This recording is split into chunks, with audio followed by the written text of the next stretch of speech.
Friends, आज हम हिंदी व्याकरण में पाठ 21 शब्द और पद के भेद अविकारी शब्द क्रिया विशेषण का अध्ययन करेंगे। इससे पहली वाली वीडियो में हमने विशेषण और क्रिया का अध्ययन किया था। आगे हम क्रिया विशेषण का अध्ययन करते हैं। सबसे पहले हम समझेंगे कि अव्यय क्या होते हैं। अव्यय वे शब्द जिनके वाक्य में प्रयोग होने पर लिंग, वचन, पुरुष, काल, वाच्य आदि के कारण कोई परिवर्तन नहीं होता है।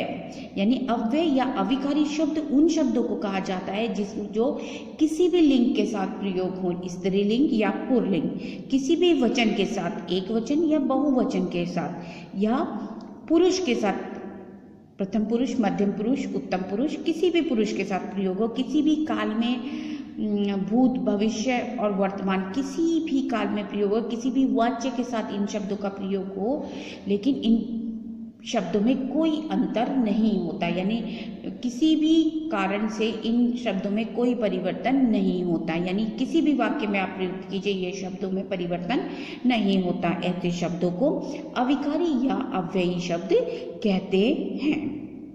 अब जानते हैं अव्यय शब्दों के भेद।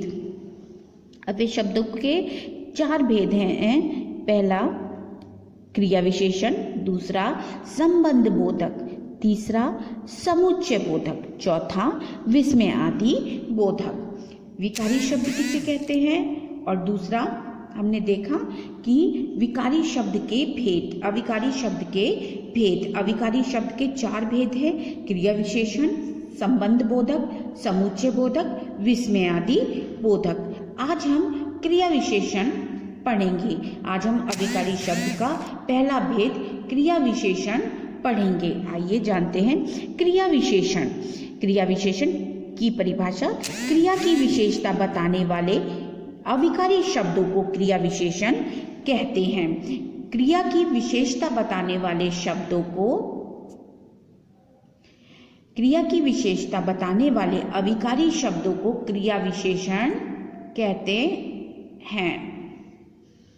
क्रिया विशेषण के 4 भेद हैं: कालवाचक क्रिया विशेषण, स्थानवाचक क्रिया विशेषण, रीतिवाचक क्रिया विशेषण और परिमाणवाचक क्रिया विशेषण। यानी पहले हमने जाना अविकारी शब्द क्या होते हैं। अविकारी शब्द जिन शब्दों में वाक्य, जिन शब्दों, जो वे शब्द जो वाक्य में प्रयोग होने पर लिंग, वचन, पुरुष, काल और वाच्य आदि के कारण उन शब्दों में कोई परिवर्तन नहीं होता, वे अविकारी या अव्ययी शब्द कहलाते हैं। अविकारी शब्दों के भेद। अविकारी शब्दों के 4 भेद हैं: क्रिया विशेषण, संबंध बोधक, समुच्चय बोधक, विस्मय आदि बोधक। ठीक, अब हम इसका पहला वाला हम पढ़ रहे हैं, क्रिया विशेषण। क्रिया विशेषण की परिभाषा: क्रिया की विशेषता बताने वाले अविकारी शब्दों को क्रिया विशेषण कहते हैं। ये क्या है? ये क्रिया की परिभाषा है, क्रिया विशेषण की परिभाषा है। क्रिया विशेषण को 4 भागों में बांटा गया है: कालवाचक क्रिया विशेषण, स्थानवाचक, रीतिवाचक और परिमाणवाचक क्रिया विशेषण। अब इसका पहला भेद हम देखेंगे क्रिया विशेषण का, कालवाचक क्रिया विशेषण। जो क्रिया विशेषण क्रिया की काल, समय संबंधित विशेषताओं का बोध कराती है, उन्हें कालवाचक क्रिया विशेषण कहते हैं। ठीक, जैसे आपको नाम से ही स्पष्ट हो रहा है, कालवाचक, काल मतलब समय को बोला जाता है। जो क्रिया हो रही है, क्रिया के समय की ओर संकेत करेंगे जो शब्द, वो जो समय की विशेषता बताएंगे, वो क्या कहलाएंगे? क्रिया कालवाचक क्रिया विशेषण शब्द। जब भी आपको छांटने में आएगा, अगर उसमें ऐसा शब्द दिया है जो समय की विशेषता बता रहा है, तो वो समय बता रहा है उस चीज का, तो वो कालवाचक क्रिया विशेषण होगा। जैसे बारिश निरंतर हो रही है, यानी जो क्रिया हो रही है वो लगातार हो रही है, कंटिन्यूसली हो रही है, तो यहाँ पर निरंतर शब्द क्या होगा? कालवाचक क्रिया विशेषण। जो भी क्रिया हो रही है, बारिश होने की क्रिया निरंतर हो रही है, लगातार हो रही है। दूसरा देखते हैं स्थानवाचक क्रिया विशेषण। यहाँ से आपसे स्पष्ट हो रहा है नाम से ही, स्थान।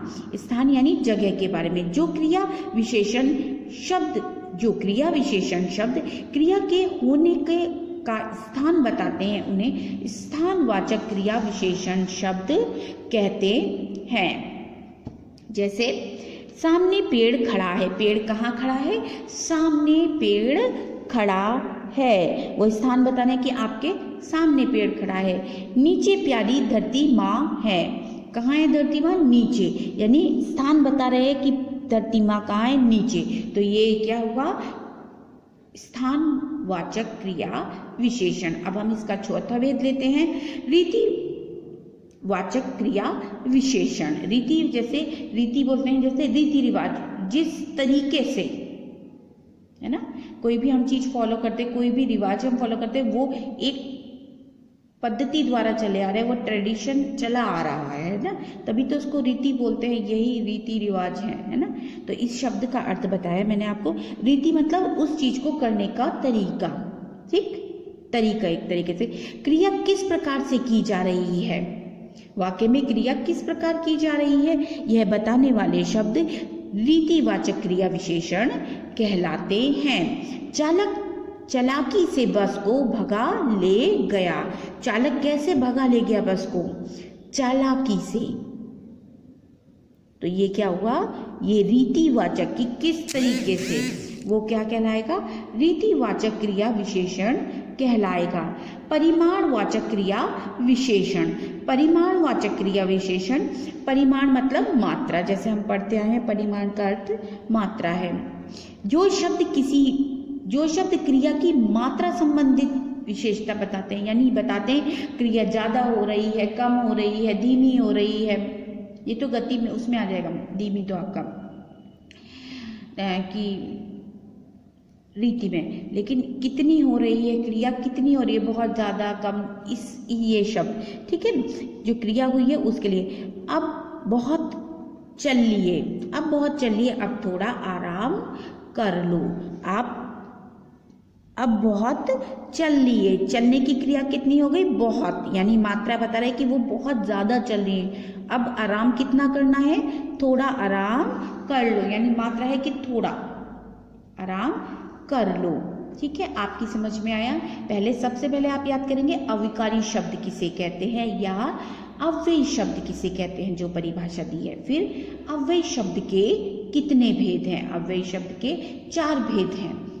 क्रियावाचक क्रिया विशेषण, संबंध विशेषण, समुच्चय बोधक और विस्मयादि बोधक। फिर सबसे पहला हमने पढ़ा क्रिया विशेषण। अब हम इसमें क्रिया विशेषण की परिभाषा याद करेंगे।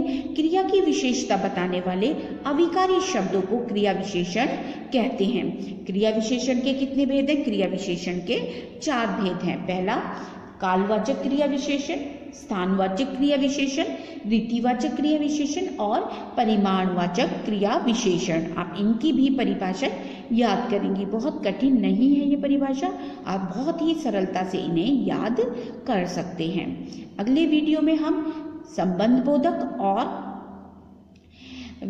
समुच्चय बोधक और विस्मयादि बोधक के बारे में चर्चा करेंगे या अध्ययन करेंगे।